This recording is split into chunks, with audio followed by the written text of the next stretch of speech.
বাংলাদেশ পুলিশের একজন সদস্য হয়ে জুলাইয়ের আন্দোলনে তিনি জুলাই যোদ্ধা হিসেবে ভাতা নিচ্ছেন এবং সেই প্রশ্নটি করার পর তার যে এমআইএস অর্থাৎ যে কাগজটি তিনি সেটি ছিঁড়ে ফেলেছেন। কোনো জবাব দিতে রাজি নন তিনি।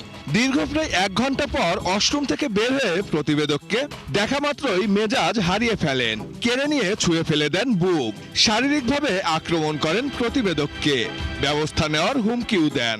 আপনি কি পুলিশের সামনে দেখছেন আমার এখানে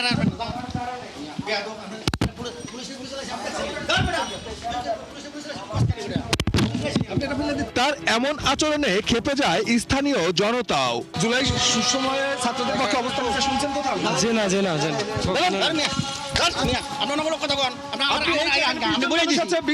ভাই দেখেন তো অপরাধ করতে আছেন, অপরাধ ধরে লাইছে। না না কিভাবে হয় ভাই বলেন? আমার কথা বলে আপনি